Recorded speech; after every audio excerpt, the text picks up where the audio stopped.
In today's lesson, we will learn the mistakes we do as DJs when it comes to YouTube mixes. Some of which may not look like mistakes, but believe me, they are. Hello, and welcome back to DJ Tutorials by DJ Royal D.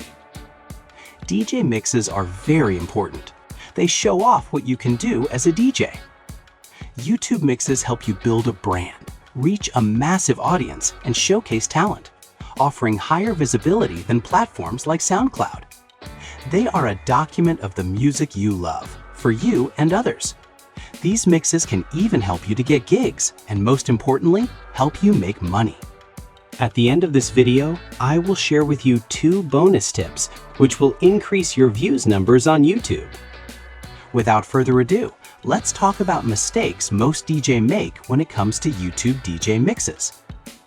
The first mistake some of us make is not planning the music. If you plan music for a gig, why not plan for a DJ mix? Some DJs find the idea of properly planning their mixtape so foreign, and that's how it fails before starting. Personally, this is the part I spend a lot of time. Every second spent in planning is a minute saved later on when it comes to recording and polishing your mix. So put that time in and prepare properly before hitting record or splitting the first audio in your mix. The second mistake DJs make is not correcting the volumes between tracks and not mastering the mix. The audience can tell amateur mixtapes because as the tracks come in and out, the overall volume moves up and down. Some tracks too quiet, some too loud. Unbalanced transitions volume is the fastest way to lose your audience. Once you've planned your mix, this is the biggest single thing to work on to get a pro sound. Here is a quick tip. Listen to your mix on small speakers, headphones, and in the car. You'll soon hear the transitions that need work. Now, before we proceed, subscribe to my channel and turn on notifications to get alerts on future lessons. The third mistake is uploading your mix without testing for copyright. By now, you probably know this is a big mistake. If you don't test your playlist, there's a high chance your mix will not be seen. I have done 2 videos on how to go about this. Check the course section, learn how to do this safely. I've attached the videos in the description. The next mistake is another thing DJs get totally wrong. This is DJ drops, DJ sound effects, and audio effects, overuse. Remember, unless you're making a mix of drops and sound effects, avoid too much of these because your audience is on your channel to listen to music. Get me really well here. These things are good when sparingly used. Use too much and you will lose your fans and your credibility while at it. Subscribe now, turn on notifications, and like this video for more lessons with DJ Royal D. Let's talk about the 5th, which is adjusting track speed. This is something you cannot avoid as a DJ. What you can avoid is adjusting track speed, also known as BPM, to the extremes. I have heard DJs increase tracks BPM to some speeds which makes the songs unrecognizable. Don't be that DJ if you want to grow on YouTube. Try playing your tracks at a positive or -5. I have this mistake at number 5 for a reason. Be a professional DJ and not a crazy one. The other mistake is a little funny if not out of this world. Recently, I saw a 15-hour, 10-hour mix and a 3-minute intro on YouTube. How do you make a 15-hour mix? Who is going to listen to that mix? It is possible these DJs don't know how YouTube works, because if they did, they'd know that mix does them more harm than good. I will share more details on my next lesson. I cannot stress enough how important it is to understand your audience.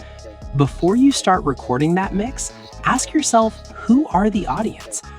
This will help you on how you will be creating your mix.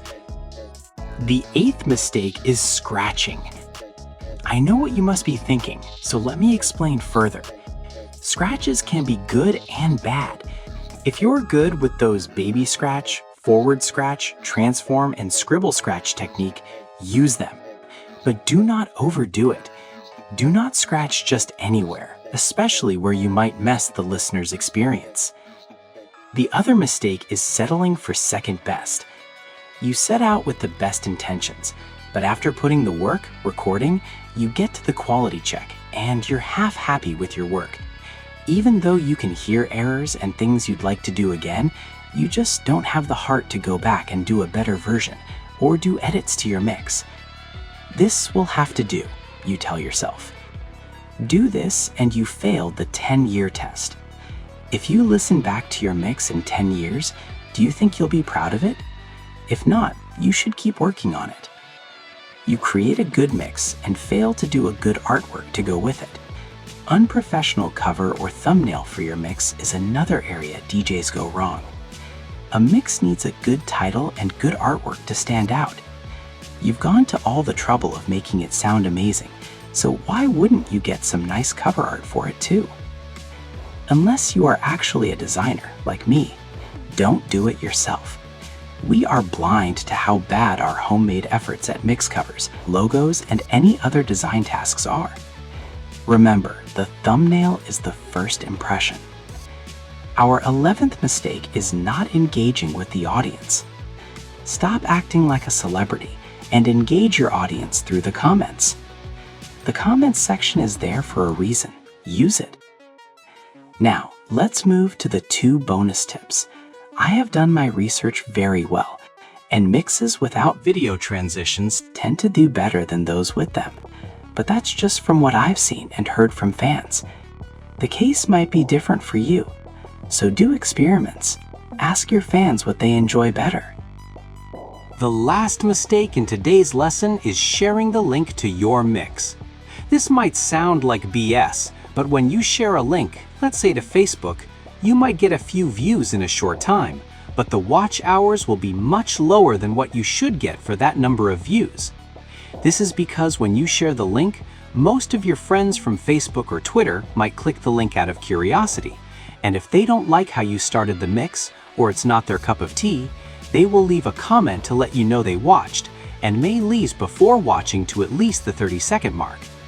This is basically telling the algorithm your video is no good, otherwise people would not be leaving that fast. This will really harm your video, because now YouTube will not recommend your video to more people on the platform. And now we come to the end of our video. Remember to subscribe, turn on notifications, and like this video. I hope you have learned something new today. What didn't you know is a mistake until today? In case of any questions, leave a comment and I'll get back to you as soon as possible. See you on our next lesson.